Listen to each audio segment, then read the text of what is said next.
चल now next topic of theory of income and employment is your excess demand and deficient demand. Now what is excess demand? Excess demand word से ही पता चल रहा है demand ज्यादा है ना.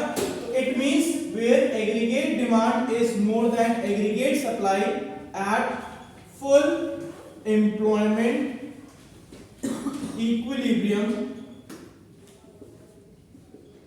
level of income and output. Right? It means where aggregate demand is more than aggregate supply. Word से ही पता चल रहा है excess demand मतलब कि डिमांड ज्यादा है. Aggregate demand is more than aggregate supply.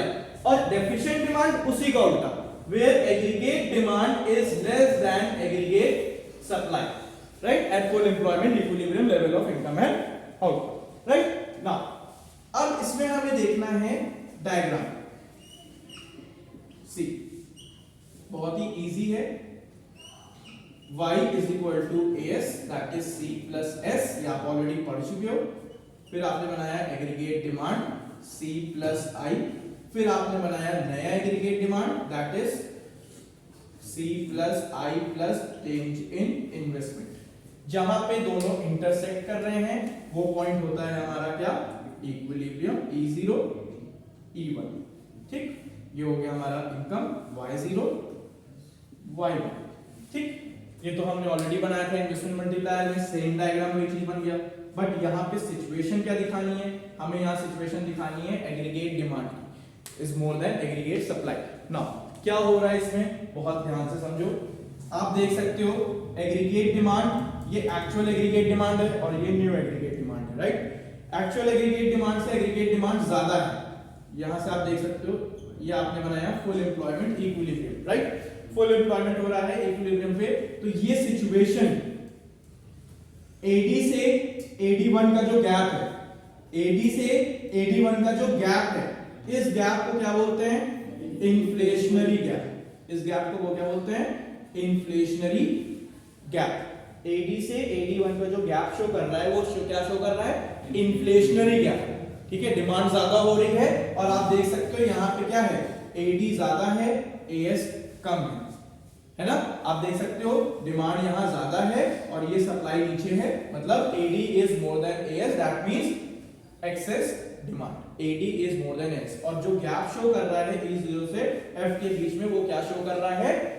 Inflationary gap. इसी का उल्टा हो जाता है डेफिशिएंट डिमांड में. डेफिशिएंट डिमांड में क्या होता है? X origin Y. ठीक है, अब डेफिशिएंट डिमांड में हमें क्या करना है? ये हमने बनाया y is equal to as c plus s. ये हमने बनाया aggregate demand c plus i. अब हमें यहाँ पे क्या करना है? हमें यहाँ पे डिमांड को कम दिखाना है क्योंकि aggregate demand is less than aggregate supply. ठीक है, ये हमारा हो गया इक्विलिब्रियम. अब यहाँ पे एग्रीगेट डिमांड कम हो रही है. AD1 C plus I plus. अब यहाँ पे इन्वेस्टमेंट कम हो रहा होगा इसलिए डिमांड कम हो रही है. ठीक है, अब यहाँ पे हमारा नया इक्विलिब्रियम हो गया. ठीक है, अब ये हो गया E0 E1. ये हो गया हमारा Y0, ये हो गया हमारा Y1. ठीक है, अब जो इधर गैप दिखा रहा है, ठीक है, E0 पे एक्चुअल एग्रीगेट डिमांड का जो गैप दिखा रहा है एग्रीगेट डिमांड से. ठीक है, ये गैप क्या शो करता है? Deflationary gap. डिफ्लेशनरी गैप और डेफिशिएंट डिमांड.